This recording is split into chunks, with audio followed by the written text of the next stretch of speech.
Je pense que la lutte contre l'idéologie génocidaire, c'est un combat qui doit continuer. On va vivre avec.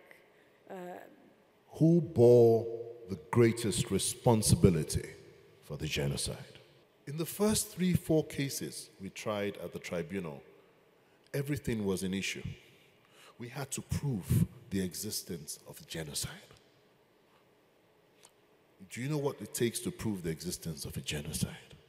It's the only crime that has the special intent to destroy in whole or in part members of a group identified as such on religious and ethnic grounds. J'ai témoigné, mais qu'est-ce qui va me dire que la communauté internationale qui a fermé ses yeux pendant le génocide?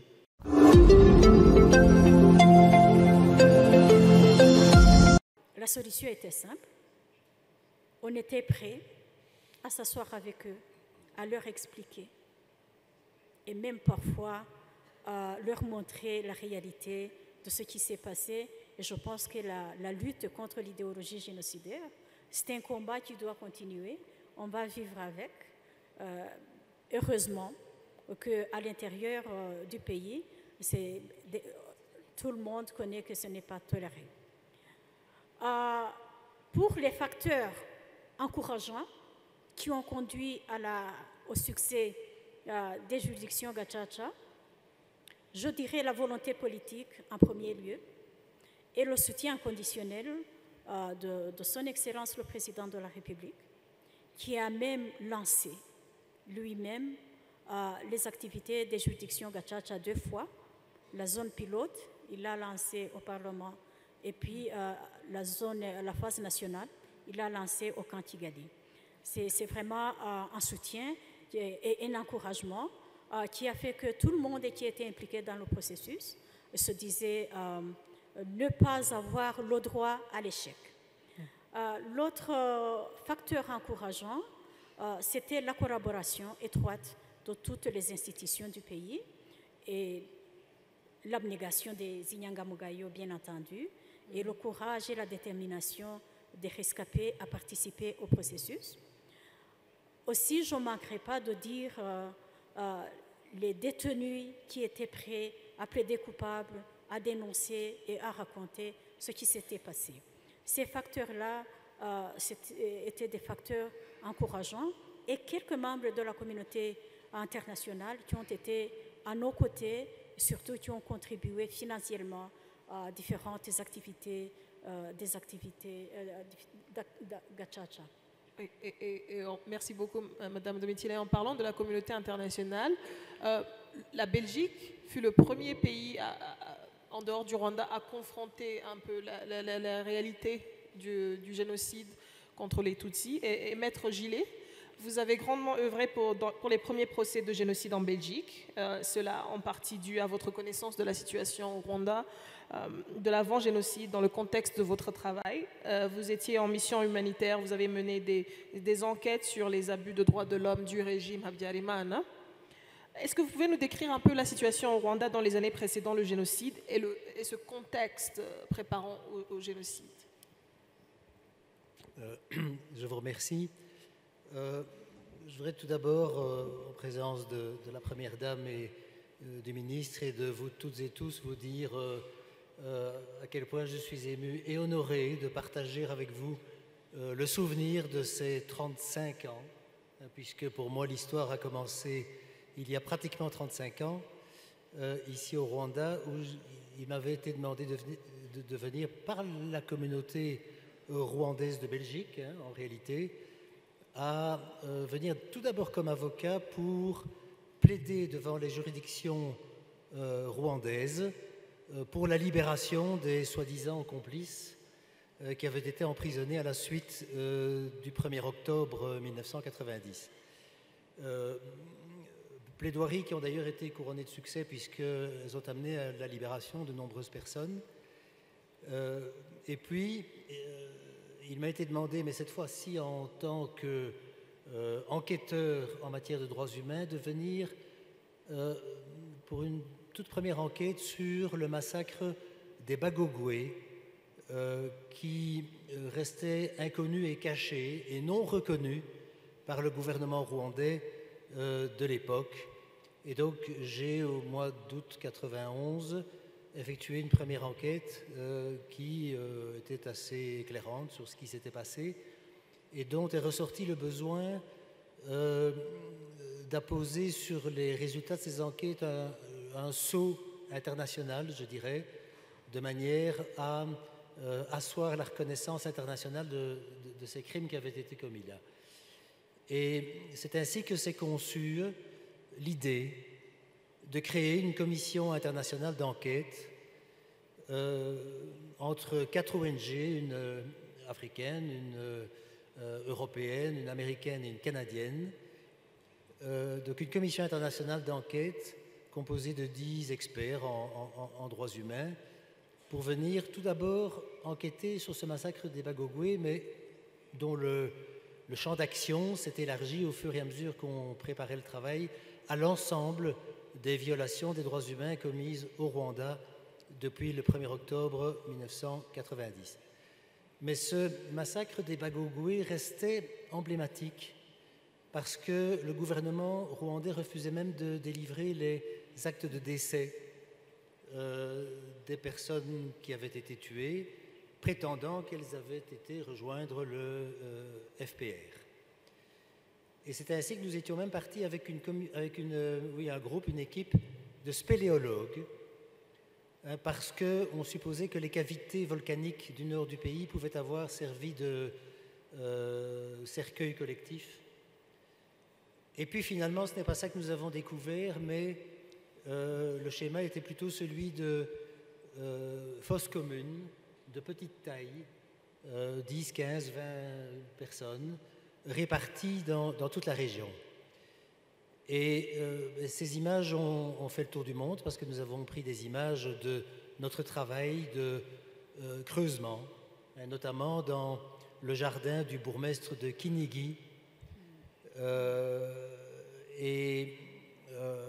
Bon, ces images ont été vraiment très, très, très emblématiques. D'ailleurs, vous pourrez les revoir nos spéléologues à l'œuvre dans un documentaire qui sera diffusé par France 5 dimanche prochain autour de 9h du soir et qui est intitulé « Rwanda vers l'apocalypse », qui aborde donc ces fameuses années qui mènent au génocide.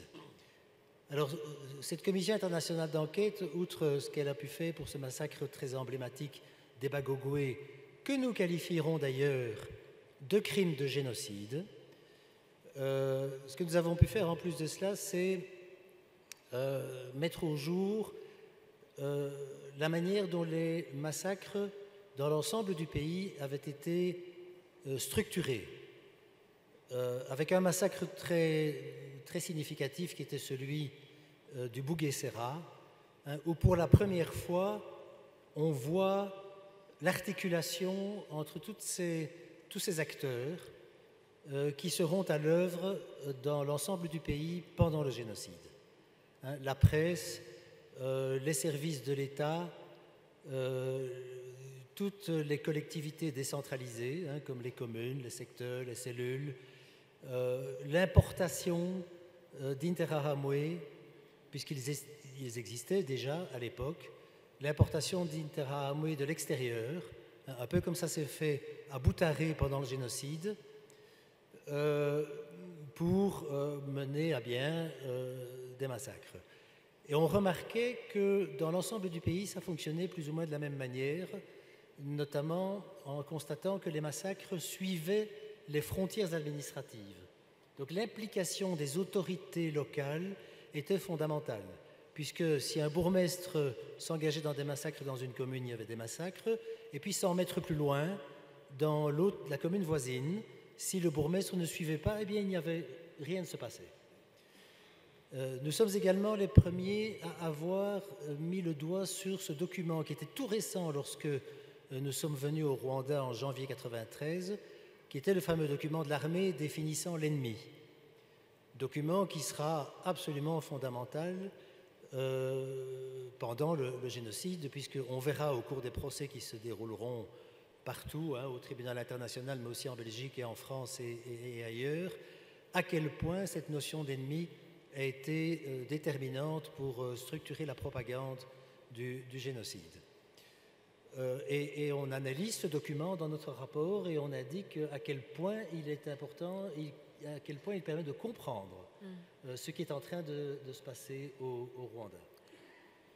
Et c'est justement sur la base de vos enquêtes d'avant le génocide qui ont aussi formé les premiers procès en Belgique, quand vous meniez votre combat pour sensibiliser le public et commencer ces tout premiers procès, qui ont même commencé bien avant les procès au Rwanda. Est-ce que vous pouvez nous dresser un tableau de cette expérience, les enjeux de ces premiers procès et les défis que vous avez eu à relever?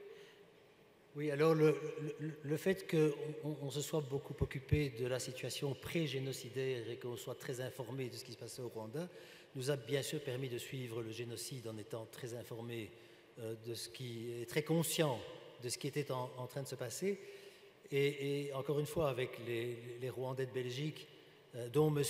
Gassanan Doba, que je dois saluer particulièrement, qui est présent dans cette salle aujourd'hui, et grâce auquel on a pu faire tout ce travail avant le génocide, mais aussi pendant le génocide, pour se demander si, décidément, il n'y avait pas moyen de faire quelque chose sur le terrain judiciaire à propos de ce qui était en train de se passer.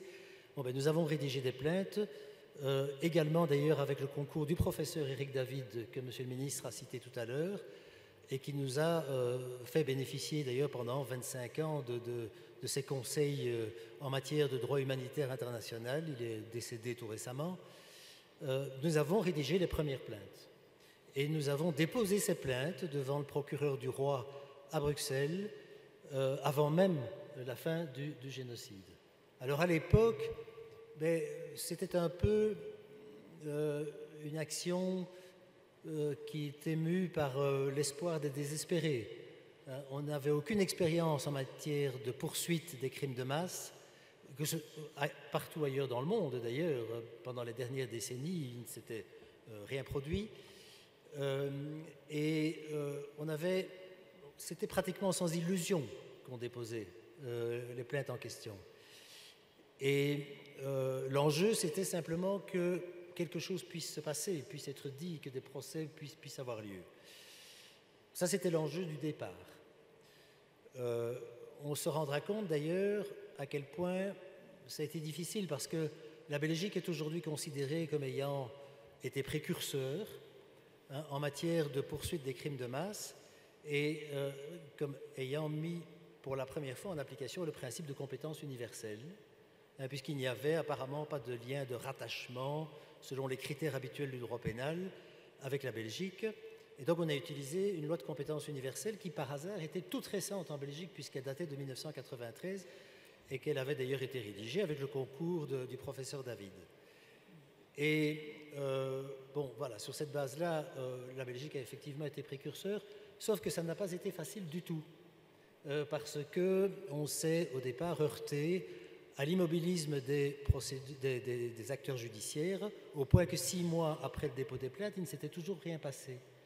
Et nous avons fait une conférence de presse où nous avons accusé le ministre de la Justice d'être un complice des Interahamwe, ce qui a provoqué une colère rouge de sa part, suite à quoi il a dit, eh bien, pour vous prouver que je ne le suis pas, je vais requérir maintenant la désignation d'un juge d'instruction.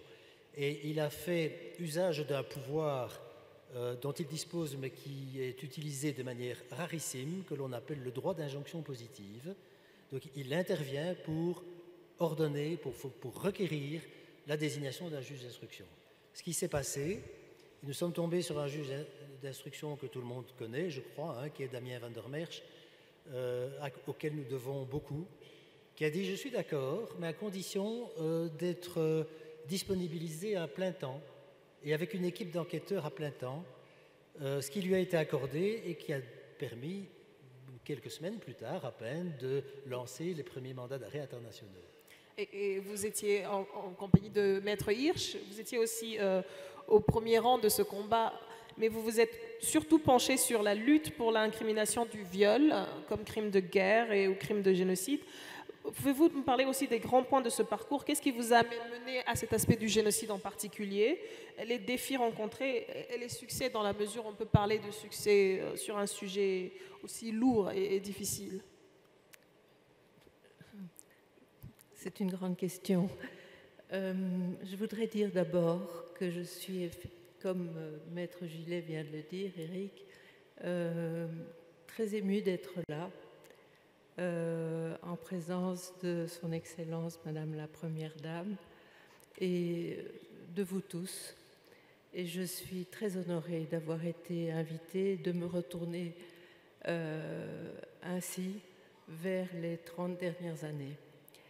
Alors moi, je ne suis intervenue qu'à la demande d'Éric Gillet. Je pense qu'on était en 95. Il avait déjà fait cette conférence de presse et l'injonction positive de poursuite avait été lancée, le juge d'instruction était désigné, les premiers mandats d'arrêt avaient été décernés. Et à l'époque, et j'y arrive, il n'était absolument pas question de viol. Il était question, il y avait 2 personnes qui étaient en détention préventive, qui vont être poursuivies dans le premier procès des 4 de Boutaré. Une était détenue en Belgique, l'autre, Iganiro, était détenue, je pense, à La Haye. Non, à Arusha. À Arusha. Et dans un premier temps, nous avons dû faire face à une première difficulté. Nous avons dû faire face à la volonté du parquet général à Bruxelles de classer verticalement le dossier, de libérer Vincent Tezimana, qui était détenu à l'époque, après 1 an de détention préventive, de dire qu'il n'y avait aucun élément dans le dossier permettant de fixer l'affaire devant la cour d'assises et ordonnant au procureur du roi d'audience de prendre des réquisitions, on appelle cela en Belgique, de non-lieu.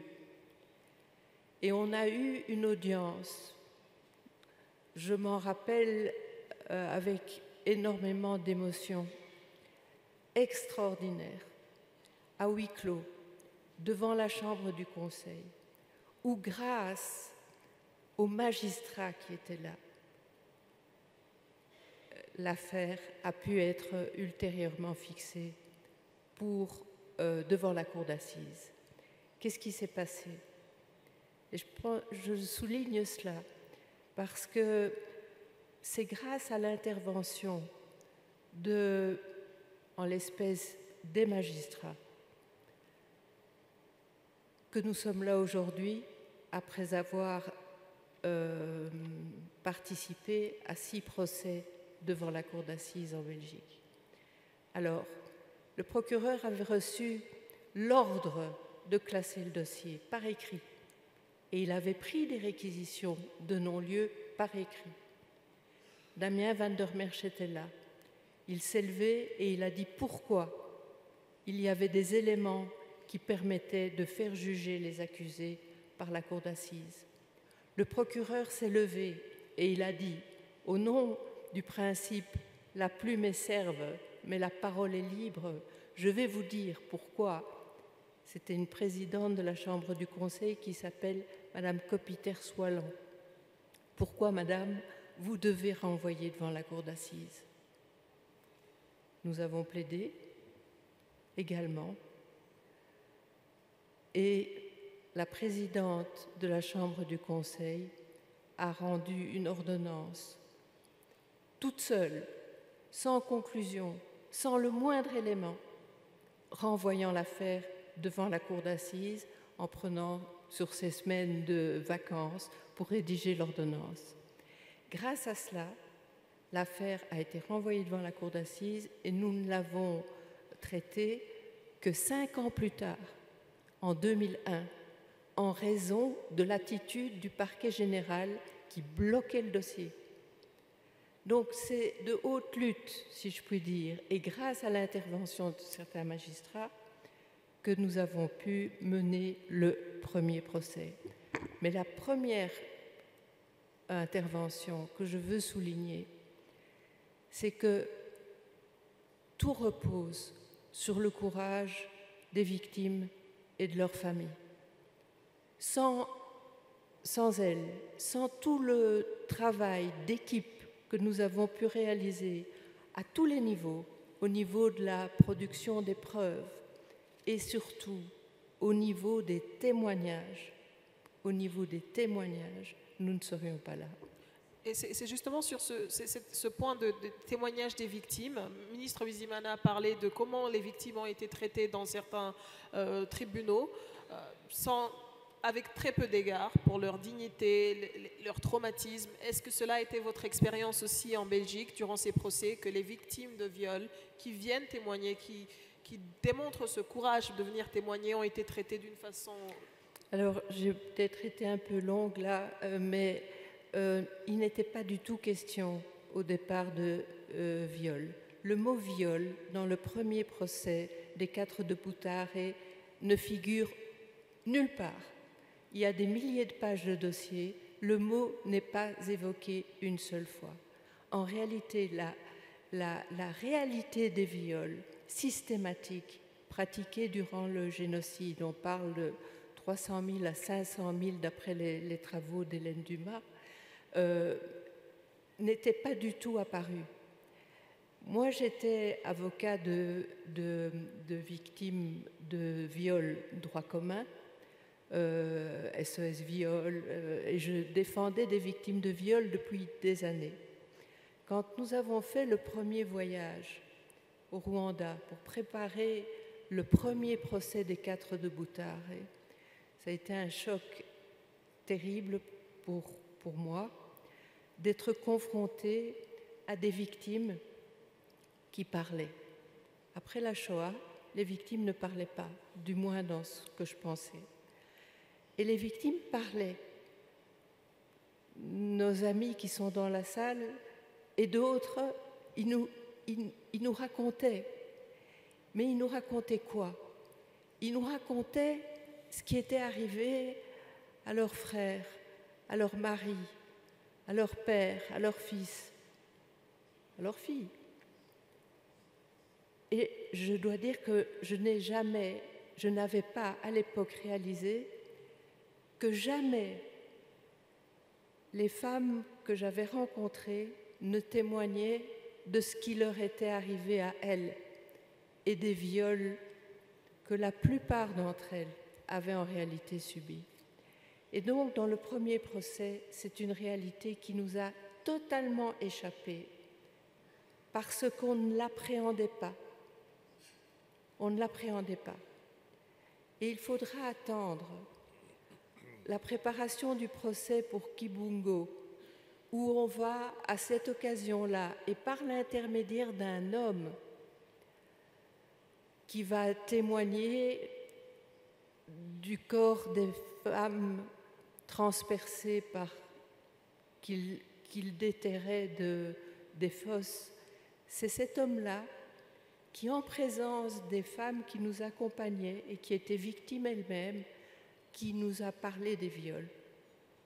Et à partir de ce moment-là, nous avons appréhendé la réalité des viols systématiques qui avaient été commis durant le génocide, viols aussi avant le génocide, avec une impunité totale, avec une idéologie pré-génocidaire qui visait spécifiquement les femmes, Tutsis, la propagande, les 10 commandements du Hutu, dont les 3 premiers articles sont consacrés aux femmes.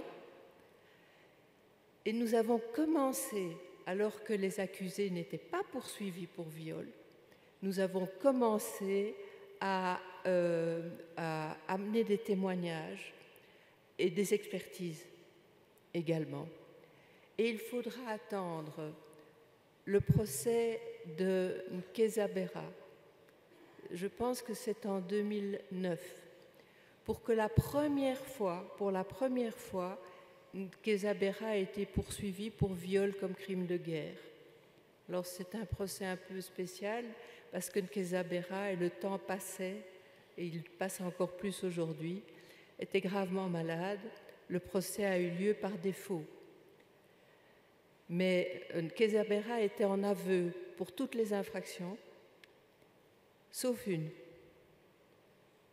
les viols. Et pour les viols, il avait défendu une thèse qui est assez banale et habituelle, le consentement des victimes. Il a été condamné par défaut à 30 ans, il a fait opposition et puis il est mort, donc il est mort innocent. Et puis, il y a eu le procès Neretse qui n'était pas poursuivi pour viol. Et puis, il vient de se terminer le procès Toiroy, qui lui était poursuivi pour la première fois. Ce procès s'est terminé en décembre, à la Noël, après plus de 2 mois et demi de procès devant la cour d'assises. Il a été condamné à la réclusion à perpétuité. C'est la première condamnation à perpétuité en Belgique. Il était poursuivi pour des viols avant le génocide, des viols pendant le génocide, commis par lui-même et par les Interahamwe qui étaient sous ses ordres, donc l'ordre de commettre les viols. Et il a été condamné grâce de nouveau au témoignage des victimes. Il y a eu énormément de femmes qui ont eu le courage, parce que témoigner, vous le savez, c'est revivre. C'est revivre ce qu'elles ont vécu, et elles le vivent sous les yeux des accusés. Elles le disent devant les accusés, sous l'œil des accusés. Probably had been a lawyer for 4 years when I landed in Kigali. And I've divided these challenges into 3 parts: institutional challenges, procedural challenges, and practical challenges. I only have 20 minutes to speak to you this afternoon, and I will try to address those 3 challenges in that time, with a lot of difficulty, of course. The first institutional challenge that we as prosecutors faced was this: who bore the greatest responsibility for the genocide? Why did we face this challenge? Because the preamble, the statute of the ICTR, reserved the investigation and prosecution that the tribunal was dealing with only for the ringleaders. We were never interested in the foot soldiers. And you've just heard talk being made about 6,000 cases in the local Gacaca system. Well, we needed to have the Gacaca system because we were not going to deal with more than a handful of 70 indictees. In fact, at the end of the day, I think we dealt with just over 70, or maybe 80. 62 of them were convicted for genocide and crimes against humanity. Of those 62 individuals, as you heard, my team and I obtained the convictions of 12 of them. So 20% of the tribunal's work we undertook with great success. Now, in determining those who bore the greatest responsibility for the genocide, quite a few things were considered. Their position in government or in the military, their status, the geographical region that they emerged from. I was leading 2 areas. In those days, we called them prefectures in Rwanda. I led the prosecutions from the Kibuye prefecture in those days and the Bugesera region, the Kigali Rural Prefecture. If anybody knows anything about the genocide, you'd very quickly realize that those were the two main areas in Rwanda that suffered the highest casualties during the genocide. Kibuye and the Bugesera region. And in determining those who bore the greatest responsibility for the attacks on Tutsis in those regions, there were a foray and a myriad of considerations that had to go in. Do we go after the military? Do we go after the religious leaders? Do we go after the political leaders? Do we go after the local leadership? And even if we go after the leadership, at what level or strata did we want to go after those people? The second challenge related to apprehending suspects. And closely tied to apprehending suspects was the issue of state cooperation. Now, we all know that international tribunals don't have police forces of their own. We have no law enforcement powers. So we ultimately have to rely on the cooperation of member states in the UN and in the world to help us arrest the fugitives. Well, we know the story that not all the countries in the region were interested in supporting our work in relation to arresting fugitives. The ICTY in the former Yugoslavia was no exception. But when we finally overcame that challenge, one of the highlights of the ICTR, as opposed to the ICTY, was this. Unlike the ICTY, the ICTR was terribly successful at apprehending the top echelons of Rwandan leadership, and not the foot soldiers. We actually succeeded in arresting the ringleaders. The ICTY was not that successful at the beginning. Towards the end, they got the leadership in, and they started with the foot soldiers. We always had the leadership. So one of the very first detainees that we had in Arusha was Clement Kayishema, Obed Ruzindana, Dr. Elisafani Takuturomana. Alfred Musema joined them shortly afterwards, and the like. Now, we had some challenges in relation to gender-specific crimes. And a lot has been said about this. But unfortunately, the reality of life and wars is that wars are not only fought on battlefields, but they are also, unfortunately and sadly, fought on the bodies of women. Now, we came across quite a few challenges in this, and I identify with one of my panelists when she seemed to suggest that there existed a culture of silence. But before we start to talk about the culture of silence, one of my experiences in investigating and preparing for the prosecution of Mika Muimana, which I led in 2004 rather. The Mika Muimana case had to do with a serial rapist. And one of the witnesses that we had shortlisted in that case had given a very robust statement about her witnessing the rapes of other women. And when I went to see her with my assistants and my team, I then asked her a very obvious question.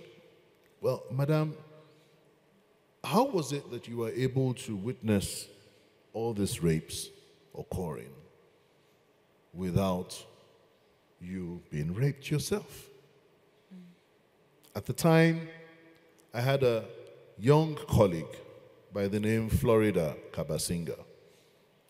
Florida had been my intern when I prosecuted the Intakitu Romana case 3 years before.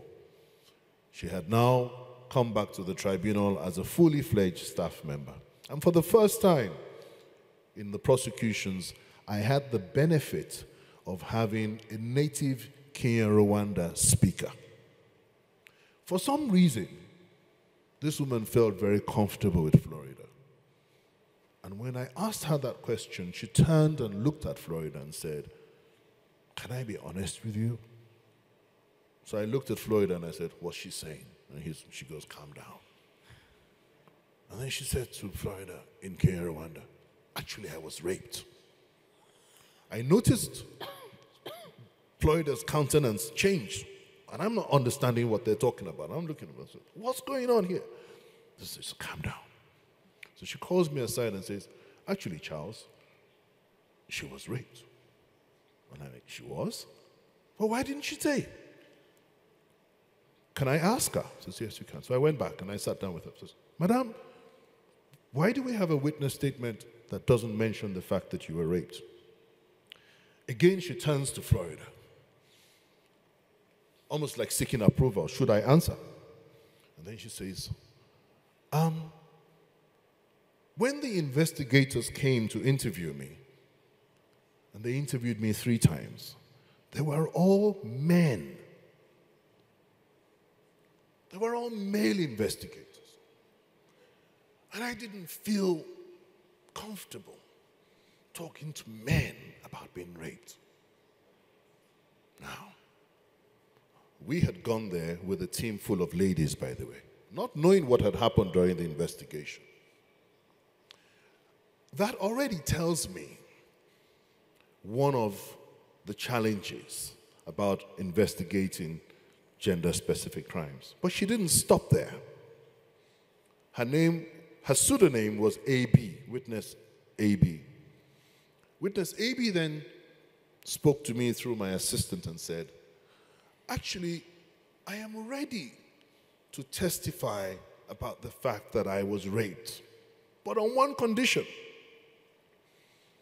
And that condition is, you tell Mr. Prosecutor that I will testify about my own rape so long as he can guarantee me that my husband, my new husband, my present husband, who I never told about being raped, will never find out."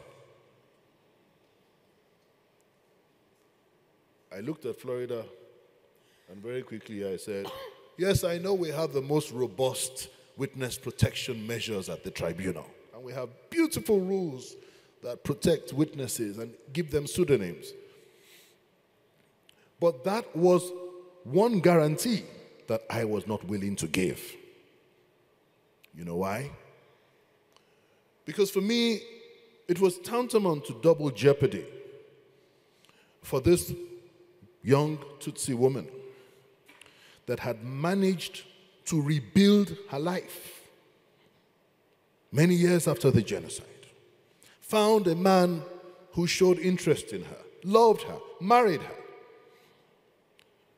And for me, in one fell swoop, sitting on the lakes of Lake Kivu in Kibuye in a guest house, to take a decision that, well, yeah, I need your testimony so much. You come, I'll guarantee you. It was a risk I wasn't willing to take. So I dropped her. Painfully, I dropped her as a witness. But that experience with her showed that first, there is a culture of silence. And because there is a culture of silence, obviously, because culturally, rape is not what African women want to discuss, whether we're talking about Nigerian women or Rwandan women or Ethiopian women. Therefore, certain mechanisms have to be put in place to be able to deal with investigations and prosecution of sexual violence or rape. There are many other challenges, and I don't want to sit here, trying to compress Yes. 12 years of work into 20 minutes. Absolutely. And if I may, you know, when you mentioned this reluctance to speak to a male interlocutor when you're discussing Correct. issues of rape, I think it's symptomatic of one of the larger issues that were noted with the ICTR. And even to this day, kind of taints its legacy. We're talking about a tribunal that was perceived here, at least in Rwanda, as being too removed from the communities that it is serving, too lengthy, too costly. Did it deliver justice? So I was wondering, in light of this experience, these 12 years you're trying to compress, and with the benefit of hindsight, looking back, do you believe the ICTR was like a perfect model? As there's some lessons that could have been learned. If you could go back, what changes would you recommend? Well, I'll tell you, tell you a little story about one of the things that made our work so delayed in the early days. The prosecutor at the time, like I said, there was no precedent to what we did. So Madam Justice Abor, who was my boss from Canada at the time, had this illusion, and I tell you it was an illusion, to recreate Nuremberg. And she decided to file an indictment involving 29 defendants. Thankfully, that venture was denied by the chambers. But can you imagine the logistical and practical difficulties we would have encountered had we had 29 defendants in one tiny courtroom in Arusha? Just the defendants alone need to have space to sit, let alone their lawyers, let alone their assistants, let alone everything that comes with it. And that experiment, unique as it was, made us very quickly realize that perhaps joint trials were not terribly suited for very large-scale international crimes, and maybe the trial of single accused persons. The fallout from the attempt to indict 29 persons in one case was that indictment was broken into 7 separate cases, still involving joint defendants, 4, 3.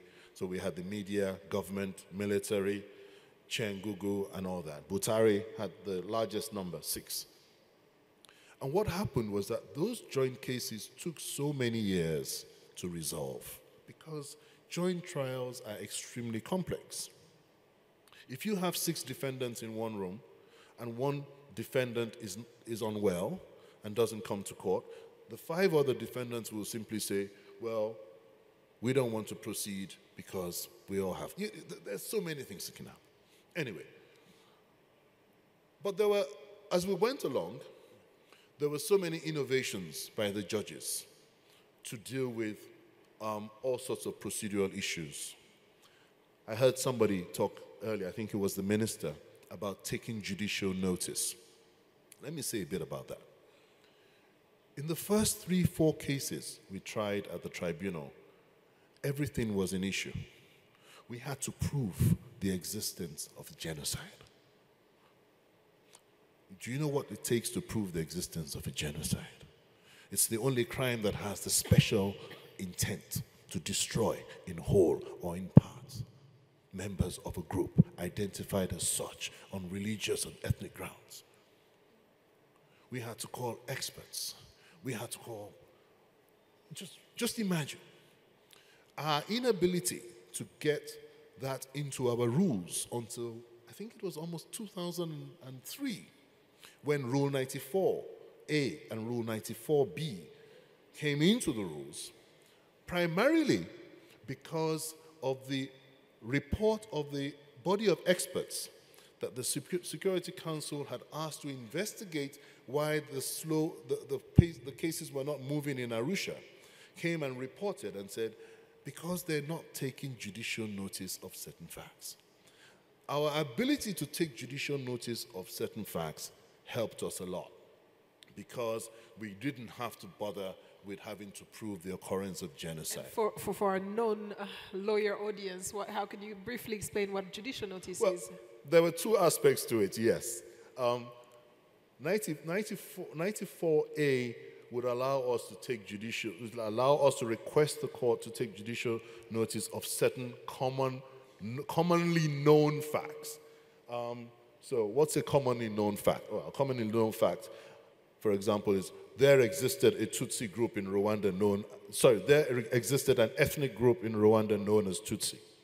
There existed an ethnic group in Rwanda known as Twa. It's a commonly known fact. We know we don't have to call evidence in that. 94B went a step further and allowed us to ask the court to take judicial notice of previously adjudicated facts. That was the bomb. Because what that allowed us to do was to rely on previous judgments of the tribunal, either at the ICTR or at the ICTY, that had found that genocide had occurred in Rwanda. It was a previously adjudicated fact. The only proviso is that that adjudicated fact cannot be contested at any level. In other words, it had to have been resolved on appeal. So once the Akiyesu case had gone on appeal, that was already an adjudicated fact.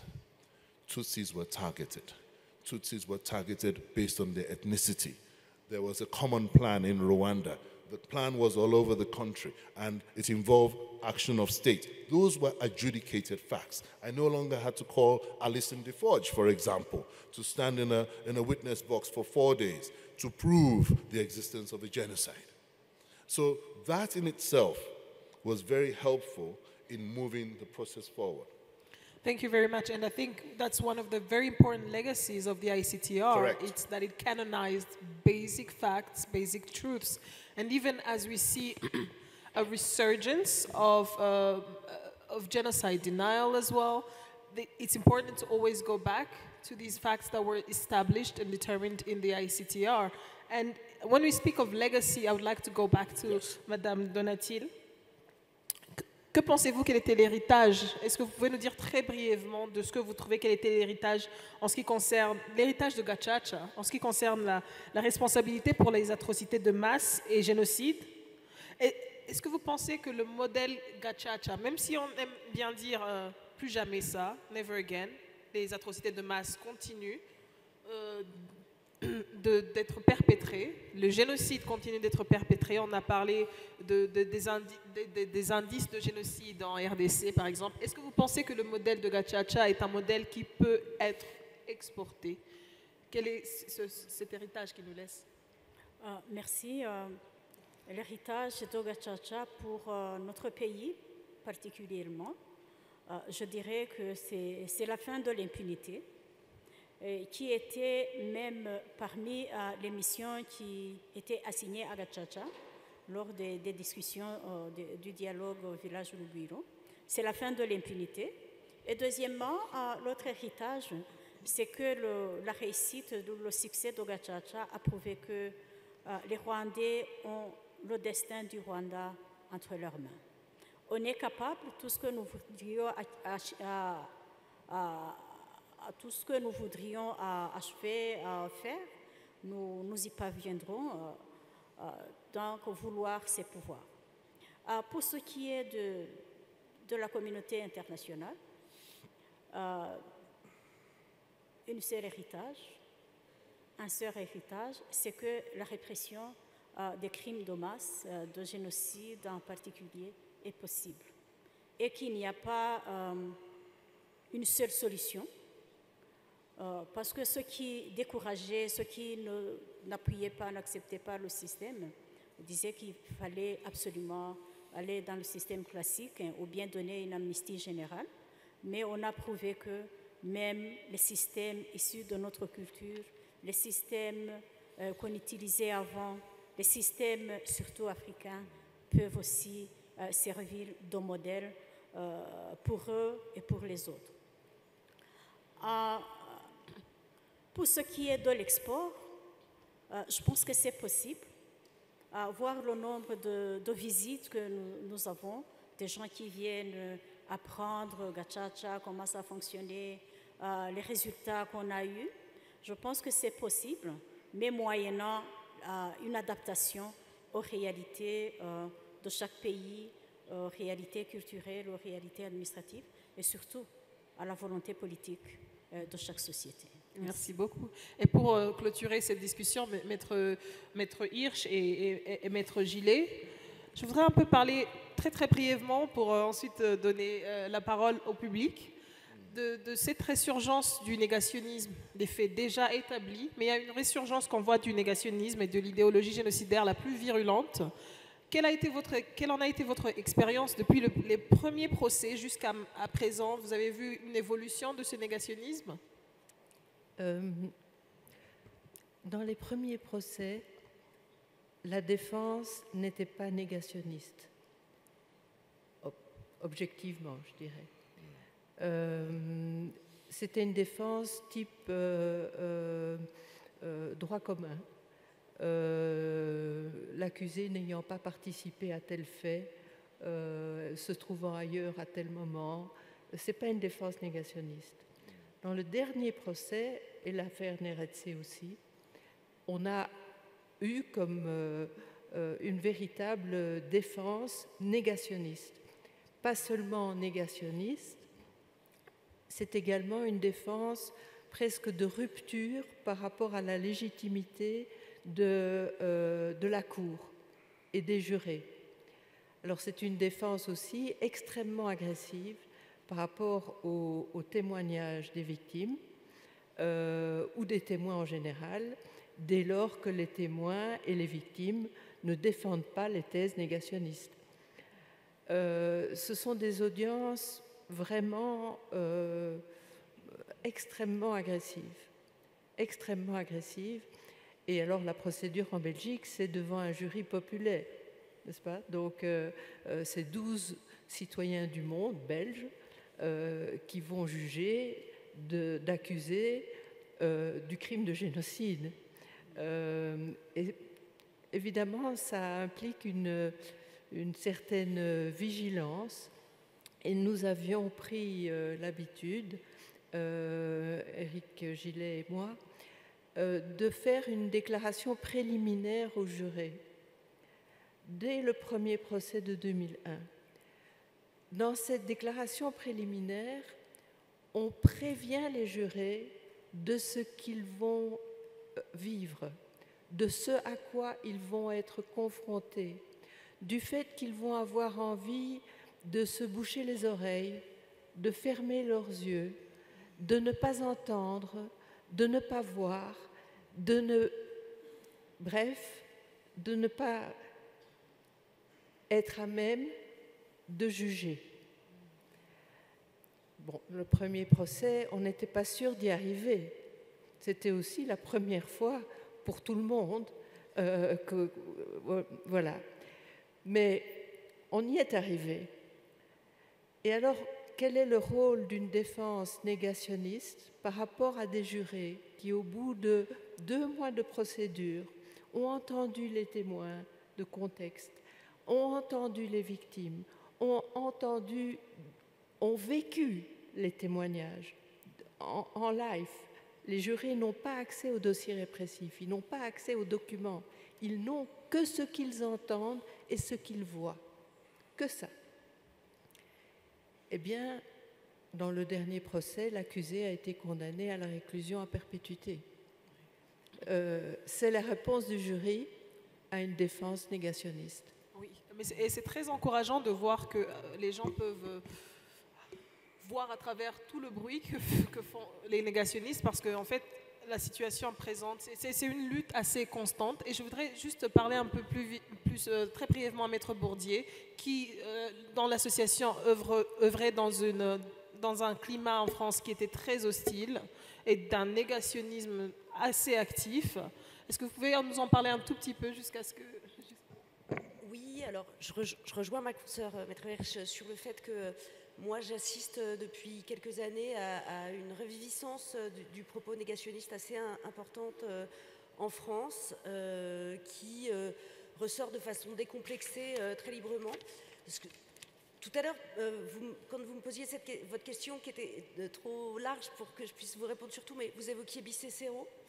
Le dossier de Bicécero, par exemple, qui est un dossier qui qui tient au départ par le courage inouï de 6 rescapés de cette colline dans la région de Kibouye qui osent déposer plainte et qui osent déposer plainte pour mettre en cause le comportement qu'a eu l'armée française lors de l'opération Turquoise à leur encontre en les abandonnant au sort des génocidaires et au sort des massacreurs, ce qui pose ensuite tout le débat que nous avons par rapport à l'intervention de l'armée. Eux ont beaucoup entendu dire à certaines occasions, notamment dans tous les débuts de cette procédure qui dure depuis 20 ans, qu'on avait cru que ça n'était pas forcément des victimes pures et simples, que c'était peut-être des rebelles, c'est comme ça qu'on se défendait, que c'était des rebelles qui se cachaient et que donc on ne pouvait pas les secourir alors qu'ils étaient, on le savait, on le disait, les autorités françaises l'écrivaient, dans un état de dénuement extrême. Je sais, on le voit, on le constate, que pour toutes les victimes aujourd'hui qui se battent depuis tant d'années et qui parfois en tant que personne physique, que personne...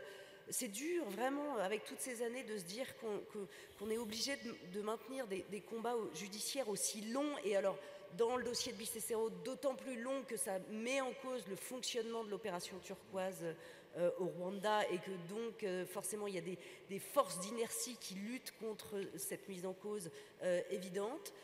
C'est vrai que chaque discours négationniste résonne de façon extrêmement cruelle et violente à leurs oreilles, c'est certain. Merci beaucoup. Et Maître Gillet, vous avez des dernières remarques sur cette préservation de la mémoire? Oui, deux, trois dernières remarques. Pour ce qui concerne le négationnisme, en réalité, il est apparu dans le 3e procès à Bruxelles, qui était celui des 10 casques bleus, qui mettait en cause l'assassinat des 10 casques bleus belges, et où c'était un militaire qui, pour la première fois, développé des thèses négationnistes. Et ce qui m'inquiète, c'est que ce négationnisme n'a fait que croître. Donc c'est un vrai mouvement. Alors jusqu'à présent, il est formulé de manière extrêmement véhémente, désordonnée, violente et donc contre-productive et non crédible. Mais pour l'avenir, je crains qu'un avocat vienne un jour l'exposer de manière plus calme, plus sereine, plus construite, et qu'on soit mis en péril dans un procès. Maintenant, le fait que tous ces procès ont eu lieu, et notamment avec le travail du tribunal pénal international et cette reconnaissance de l'existence du génocide, on va pouvoir s'appuyer sur tout cela. Mais il ne faut pas le croire acquis, définitivement. Alors, je voudrais, si vous me permettez, encore faire deux petites remarques. La première, c'est pour rebondir sur ce que M. Charles a dit à propos du rôle des divers acteurs. J'ai toujours considéré que la justice internationale, ou la justice tout court en matière de crimes de masse, était comme un trépied qui repose sur 3 pieds, tous essentiels.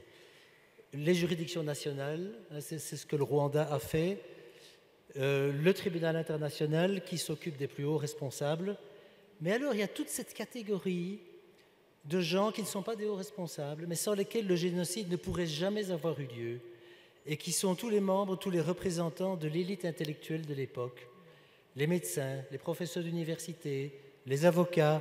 On a appris qu'enfin la Belgique a arrêté maintenant Stanislas Bonampeka hier, un avocat extraordinaire, des hauts fonctionnaires, des banquiers, des religieuses, qui, sans les juridictions nationales tierces au Rwanda, et parce que le tribunal pénal international ne s'y intéresse pas, ne serait jamais jugé. Oh, c'est fondamental. Et le fait qu'on ait eu tous ces gens-là devant nous pendant 20 ans nous a vraiment permis de faire le tour de toutes les questions fondamentales de propagande, de conception, le problème du colonialisme, etc. Et la toute dernière chose que je voudrais dire, pour répondre à une de vos questions, à M. Charles tout à l'heure, si on regarde vers le passé du tribunal international, qu'est-ce qui devrait être changé? Moi, j'ai une chose en tout cas, c'est la reconnaissance du rôle en tant que partie à part entière des victimes. Je ne veux pas être présomptueux, mais je suis absolument certain que si les victimes avaient pu jouer le même rôle qu'elles ont joué à Paris et à Bruxelles devant les cours d'assises, au TP hier, certains acquittements n'auraient jamais eu lieu. Merci beaucoup. Et je vous remercie beaucoup pour ces remarques et pour nous faire réaliser aussi qu'on ne peut rien prendre pour acquis et que le devoir de mémoire était aussi un devoir de vigilance constante. Nous allons maintenant prendre quelques questions ou commentaires de juste 2 intervenants. On est un peu pressé par le temps. Si vous pouvez... Ici, il y a quelqu'un qui voudrait... Oui, on a... je ne sais pas si... On a une personne ici. Oui, bonjour et merci à tous les conférenciers. Je suis Dafrosa Gauthier. Juste, je voudrais réagir, ce n'est pas une question, à ce qu'a dit le docteur Cha sur la culture du silence qui nous a coûté très très cher en France dans le dossier d'Orabe Mouniesiaka. Il faut que le public soit informé, c'est-à-dire que des femmes qui avaient témoigné dans ce dossier sur la question du viol, elles se sont rétractées après et ça a complètement fragilisé le dossier pour dire qu'après, c'était très très compliqué. Donc la culture du silence, voilà. Oui, mais merci beaucoup pour cette intervention. Et une deuxième personne? A second person that would... Oui, merci. Excusez-moi de me mettre debout. Je réponds au nom de Dr Augustin Chimimana, enseignant à l'Université du Rwanda en psychologie clinique. Mon intervention, parfois, ça va dans le sens psychologique au niveau du témoignage et de ses enjeux.